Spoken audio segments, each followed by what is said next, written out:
అతని దేవుడు ఎక్కడుంటాడు? అతడు సర్వాంతర్యామి. అతడు లేని చోటు లేదు. మరి అతను చూసేదెట్లా? భక్తితో ధ్యానించుటే. అదెట్లా? నేను చెప్పినట్లు అనండి.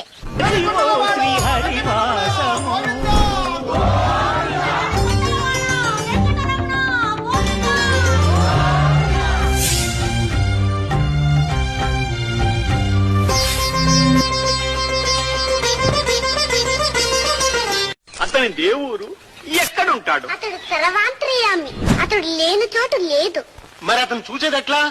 భక్తితో ధ్యానించుటే. అదెట్లా? నేను చెప్పినట్లు అనండి. శ్రీ హరివాసము